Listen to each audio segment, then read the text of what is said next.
We're abandoning brands today in a way that we never did before. We had way more grace for companies. And now you'll find yourself in conversation, people saying, oh, I don't go there anymore. Well, why? Well, let me tell you about this one time. And it was because of a frontline employee. They were frustrating to work with, they were indifferent, and they didn't care. But I don't think they know the power that they have. And that's why I wanted to write the book, was, man, if every employee knew, whether they're front lines or they're within a culture, that they have the power to make or break a moment of impact on someone else's lives, and they did something with that, I really think our world would be a much kinder, nicer, more empowered place to be. Welcome to the Beyond Speaking podcast from Premier Speakers Bureau, featuring in-depth conversations with the world's most in-demand keynote speakers. Hi, I'm Brian Lord, President here at Premier Speakers Bureau and host of this Beyond Speaking podcast. Today we've got Elizabeth Dixon on. So Elizabeth is an expert in a lot of areas. So we're going to be talking about things like how to work with your frontline employees. She's been at Chick-fil-A for 20 years, moved on to some new things, everything from filmmaking to rock climbing, or all these other different things that she's done. And also is the author of The Power of Customer Experience, 5 Elements to Make an Impact. So Elizabeth, thank you so much for coming on. Thank you for having me. So how did you get started at Chick-fil-A? Well, that's a really fun story. I actually was at Liberty University. I was a major in exercise science. My dad asked me a great question. I was a freshman in college. And I said, Dad, I don't know what to major in. And he said, well, what do you love? And I said, well, I love the human body and how it works. I was a ballet dancer all growing up. And he said, well, can you major in that? And I said, yeah, actually I can. So I majored in that. I was in the season of applying for jobs, of what's next. And I had an incredible internship, which led to a great opportunity at the White House, actually, in DC, to do health and fitness for the White House, the new executive office building in particular, Army, CIA, et cetera. And I felt the Lord say, no, like, that's not what I have for you. So I started this bargaining conversation of like, well, what else, you know? And there was all closed doors. And I thought, well, I just don't want to move home without a job. And so anyway, I ended up moving home without a job. And I was trying to volunteer for anything I could, get involved in any way that I could. I started doing event planning. I started working for our local church, doing women's ministry as an intern. They said, we don't have an internship. And I said, it's free labor. I will show up on Monday. You don't have to pay me. Like, I just want to add value somewhere. And about 3 months into that, I got a call from the company I did my internship with in Dallas. And they said, we just built a relationship with a company and they want to start a wellness program. And we think you'd be great to go start it. Because I'd started some businesses in college. I thought that was normal, what everybody would do. So I had more experience than I had age. And I said, well, what's the company? And they said, Chick-fil-A. It's like, what? I love that company. So that's how I originally got to Chick-fil-A, to start a wellness program for them. And then I was in human resources and then marketing and led hospitality for the company and then strategy and research and development. And then more recently, I shifted to work for our chairman now, Dan Cathy, and some of the great visions he's bringing to life in South Atlanta. And some of those things you're talking about that you're working on are pretty amazing, because you think of Chick-fil-A, like I'm kind of an addict. I just moved up to whatever the fifth tier, all those different tiers are and everything else. Yes, congratulations. And thank you very much. I know that's right up there with my college diploma. I've hit this certain rank at Chick-fil-A status. But what are some of those other things, like movies? And like, I was really shocked that the company you're working for is one of the largest in the world at what they do. It's crazy. So 7 years ago, it was a big cow pasture.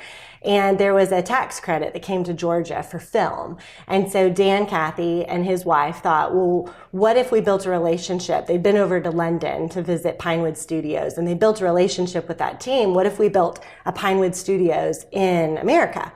So they did. And it was extremely successful. Dan had bigger visions of building a town and a whole community around that, and live stage audience shows like Judge Steve Harvey and Family Feud and et cetera. And Pinewood said, that's not really our jam. So they had a very amicable split. And now it's called Trilith, Trilith, Trilith, which means a stone structure. Stonehenge is a trilith. And so we think about it as a portal, a gateway to inspiration. And so we have the studios and we have a town. The studios it's second right now. It's about to be the largest in North America. And some of the top grossing films have been filmed there, which is incredible. And he has a vision to create a better experience for the film industry. And there's a lot of folks moving from the West Coast to the East Coast for what's happening in Georgia. Yeah, and that's amazing. Like you're like Endgame and Wakanda Forever, which was amazing. We just watched that. Just came out. Yeah, so exciting. That is. What are the since you've been kind of in both places? What and I know you speak to a wide variety of audiences. What are the lessons that you take from Chick-fil-A to a movie studio? So many of them are within who Dan is as a person. He is one of the best leaders that I've ever been able to work for.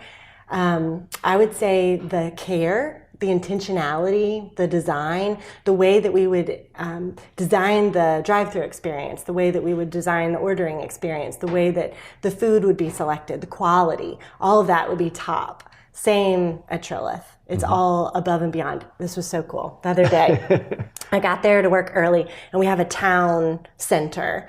And I grab my cup of coffee, and I'm walking down to one of the breakfast spots, and I hear, Elizabeth! And I look over, and it's Dan. He's like, hold on! And he runs over, and we start walking together. And he starts teaching me about the right amount of gravel to have in between cobblestones to be able to walk smoothly on it, but also have the audible sound when you drive over it. And I was like, I had no idea that there's like this science.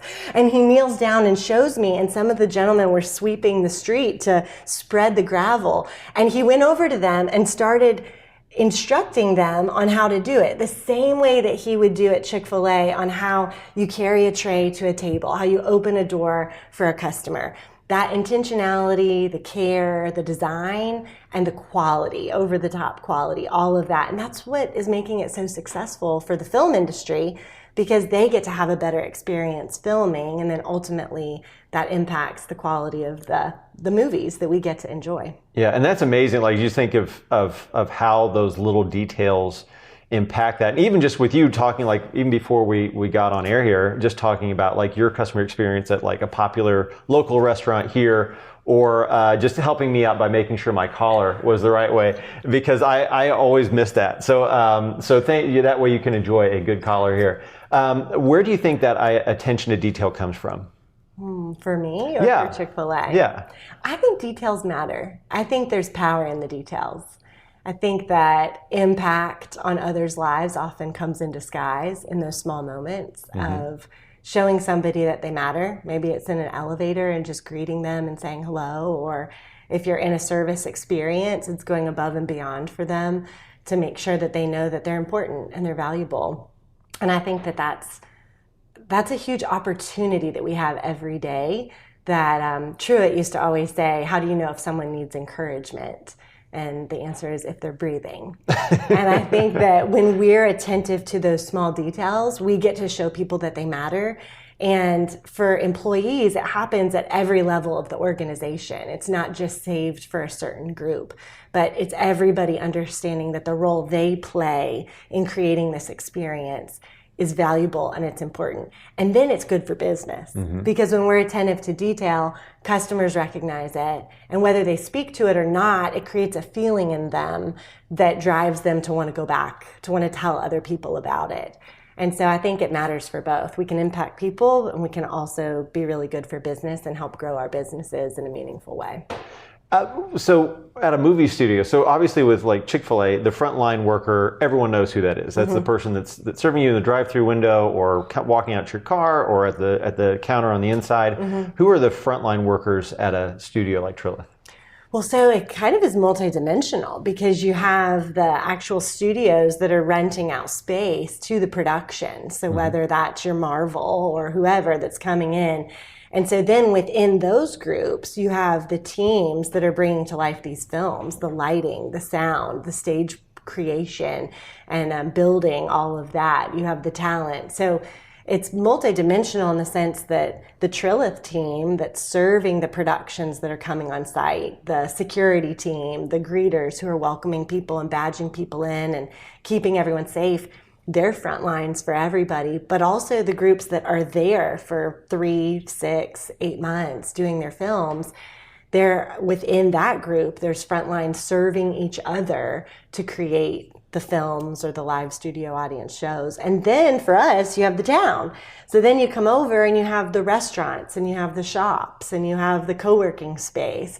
So there's all the front lines bringing to life that experience from a town side as well. And together, that creates a cohesive experience that we want to be remarkable and really stand out. So if you're a leader, in far removed, at least from a org chart way from the front line, like you're very big and a frontline expert, how do you influence the front line? What's the best way for you as a leader to help those people on the front line to be better at what they do? So where I received this, I'll say, I was really blessed to be mentored by Horst Schulze, who founded the Ritz-Carlton, and he's become a friend to my husband and I and his wife, Sherry. But I learned it from him, and the wisdom that he gave me is that you have to get in it with them. Like, you have to know what it's like. You have to know what the challenges are in that role. And then you show them the way to do it and you encourage them. So it's was it Einstein that said that oftentimes opportunity is missed because it's disguised as hard work and overalls, right? So you got to get in it. You got to know what it's like. And we were at a Hilton property, I believe it was. Maybe it was a Hyatt, actually. Anyway, we were on a trip, and Horst and I were walking through the hotel, and there were probably 6 employees that stopped to talk to Horst to tell him what years they worked for him and at what property it was. Because before he started the Ritz-Carlton, he'd been a major executive within a different hotel company. And people were coming up recognizing him and saying, "Thank you. You taught me what it's like to truly serve people." And for him, that went way back to age 14. He begged his mom to be able to go work at a hotel in Germany. I think it was like an hour away from their house.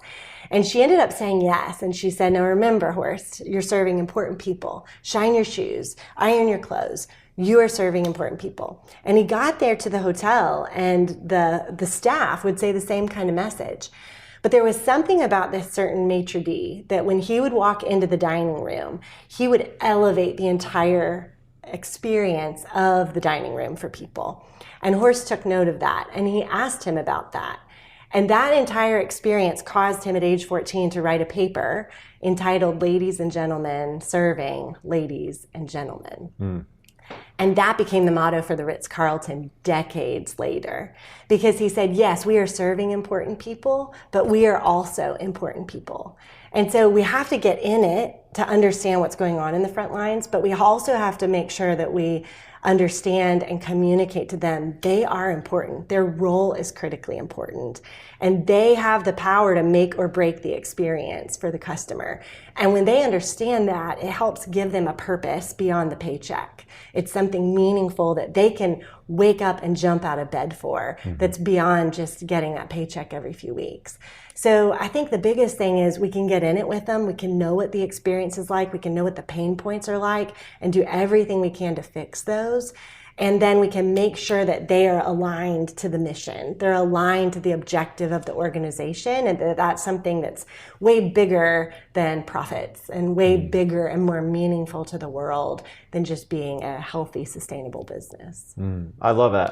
That's great. One of the other things I like that you talk about is that it goes back as well. Like, what can you as a leader learn from frontline people about innovation? Oh, well, that's where the best innovations come from, because the employees at the front lines, they experience the pain. They see the problem that needs to be fixed. I was at a retail store last night because our kiddos had a Christmas program. And I'd asked them, it says you're supposed to wear Christmas pajamas. Do you want to wear Christmas pajamas? No, we don't want to wear Christmas pajamas. No, last minute they decided they wanted Christmas pajamas. So I am online, I'm not going to say the brand, but it was a very seamless online experience to get Christmas pajamas within 10 minutes. So I curbside do the pickup thing. I end up, there is no curbside pickup, but I got to go in.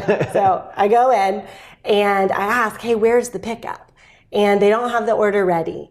and the employee is stuck behind a really clunky, broken process. He's kind. He's doing everything he can to do this. He runs and finds the pajamas. He has to print off this certain tag and put this certain sticker on and all this. And I'm watching it thinking, he hates this right now. He hates that it's broken like this. This isn't fun for him. I'll contrast that with, we were on a trip and we needed to get groceries, and we did, I will say the brand, a Walmart pickup. And we pull into the parking lot, pull into the parking spot, and as we're putting it in park, the employee is rolling our groceries out to the car. I mean, it was instantaneous. My friend said, oh my goodness, he is the nicest man ever. Gave the employee all the credit for geofencing. It's a technology that exists when you're within a certain radius so they can start coming out.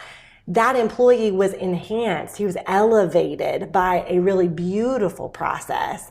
So it's important that we listen to the front lines because they're feeling it. They're feeling the friction or the pain. And we have to make sure that we know what's going on, and that's the things that we need to focus the most on, the pain points, and then the future opportunities. Where is it that customers want us to go? They're not putting words to it yet. The whole Henry Ford, if I gave them what they asked for, it'd be a faster horse. Well, we've got to know enough that they want speed. And so what does that look like in a future day? And how can we design that for them? So the front lines are the ones that are going to hear the rumblings of the pains and the opportunities. And then it's our job to make sure that we're elevating that up to the organization, that we prioritize those things so that you have more of the Walmart experience and not so much of the retail one where you're stuck behind a bad process.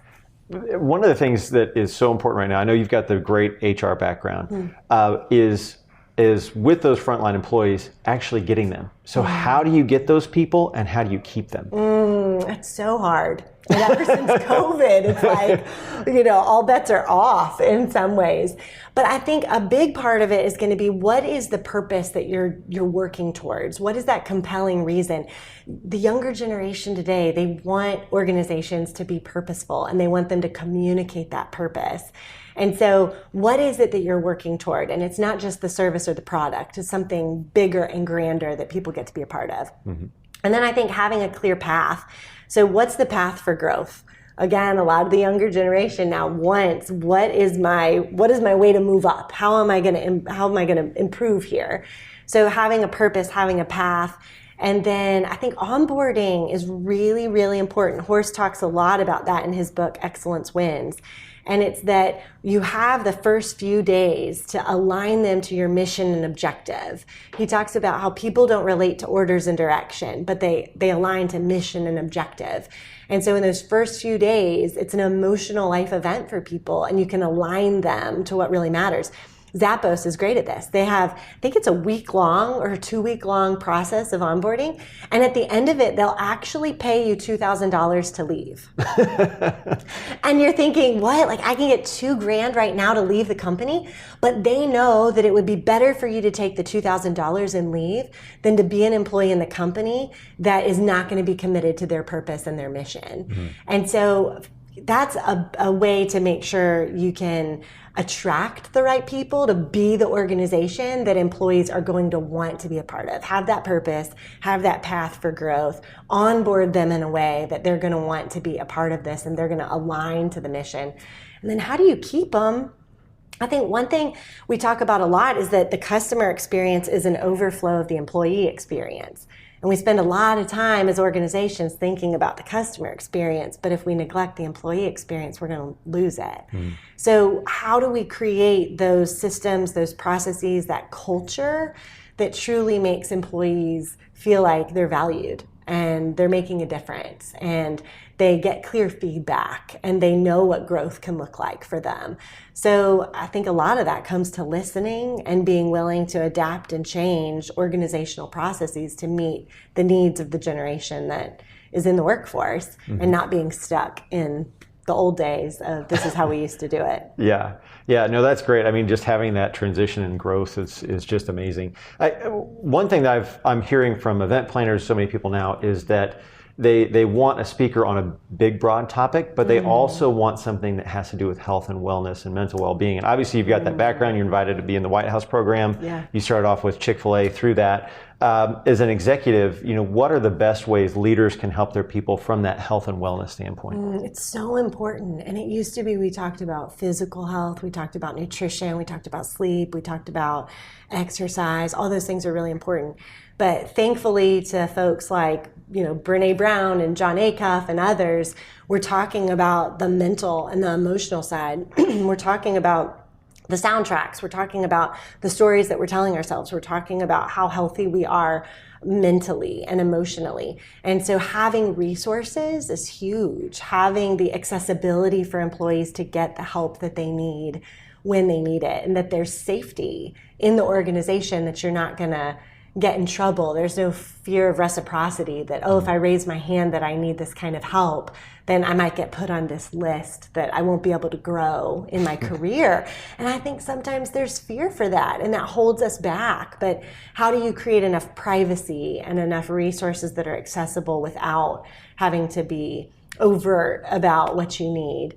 And so resources are huge. And then I think going first. When you hear a leader talk about the struggles that they have and where they found help, when you hear a leader talk about where they failed and they moved forward through that failure and they grew through it, that's so powerful, because culturally we get what we as leaders model, create, and allow. And if we're modeling authenticity, and when we're modeling we're not perfect and we need help as well, then we set a stage for the rest of the organization to say, it's okay.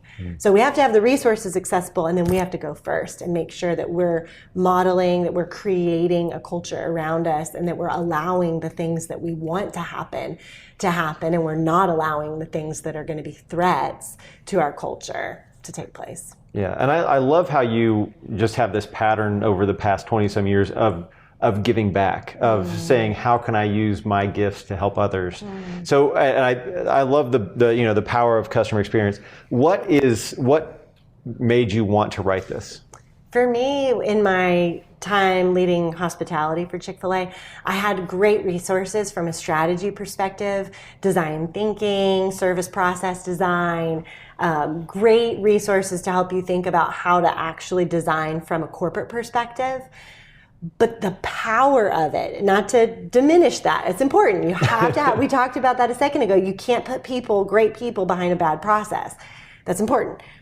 But the power of bringing it to life, like my retail experience last night was saved because of Nathan. He saved it. He helped me. He got me the pajamas. We got to the Christmas presentation on time, and my kids were in Christmas pajamas. Nathan saved it. But the power of it is with Nathan. And where I felt this moment was Nathan doesn't realize that. Nathan's just like, grab the pajamas, put them in the bag. Like, he thinks it's just another obligation of his job. But if he understood that he actually had the power to make or break that moment and make or break my brand perception of that company, I think he would look at his job differently. I think he would be way more empowered, going, no, I actually have an important role in this. The front lines are not less than, they're the most important part of the brand experience. Because when you think about brands that you no longer go to, like, we're abandoning brands today in a way that we never did before. We had way more grace for companies. And now you'll find yourself in conversation, people saying, I don't go there anymore. Well, why? Well, let me tell you about this one time. And it was because of a frontline employee. They were frustrating to work with, they were indifferent, and they didn't care. But I don't think they know the power that they have. And that's why I wanted to write the book, was, man, if every employee knew, whether they're front lines or they're within a culture, that they have the power to make or break a moment of impact on someone else's lives, and they did something with that, I really think our world would be a much kinder, nicer, more empowered place to be. And I thought, well, let's try it. Let's see if we can get that out there to the world and what might happen. So the underneath it says 5 elements to make an impact. So you don't have to do all 5, but can you give us maybe 2 elements that you could share here. And then, of course, you've got to get the book to get the other three. But or book for a speech. But what are, say 2 of the 5? Okay, so the first one is choosing your mindset. And I think that one is most often overlooked because we want instant gratification. What do I need to do to make the customer experience better, like right now? But it all starts with mindset. Our mindset determines what we get. And when our mindset is set in a way that the customer is a necessity and they're not a nuisance, we're going to engage differently. When we're in leadership and we see our mindset is to set the stage, to be the standard for the rest of our organization, we're going to approach our work. We're going to approach how we encourage people. We're going to approach how we walk in each day differently. So it all starts with mindset. And then I'll jump to know your customer. Mm-hmm. We have to know who we're serving. And sometimes it's a multi-dimensional customer set. There are multiple different audiences that we're serving. But we have to know, what do they want? What do they value? What do they want next? And what role do we play in that? And Amazon's a great example of being able to know what they want and what they're wanting next. What are those things that are coming next? And we have to stay ahead of customers. Otherwise, our competition's going to come in and they're going to take the customer. So we have to know what it is that they really want and what they want next, and then what role we play in that. And then there's 3 more. Really 3 more. Also, yeah. All right. So to finish up here, so this is, I've really enjoyed it. I've learned a lot myself. And just like, one of the hard things about being an interviewer is you'll say something and then I'll start thinking of an idea. I'm like, oh no, I need to stick in the interview because I'm like, oh, this is so good stuff, but I can't use it right now. I can rewatch this in a minute here. But what for you, like what's next for you? Like what are you most excited about that you've had these 20 years doing these one things? What's you're most excited about for the next few years? Oh man. I mean, I think in my role at Trillith, it's fun to bring to life new businesses and also working on a nonprofit that's going to be a lot of fun. So that's awesome. But I think when it comes to speaking and content and customer experience, I'm most excited about helping the leaders understand the role they play with the front lines and with the customer, and empowering the frontline employee to recognize that they can make a difference on people's lives through their job, that there is purpose in their role.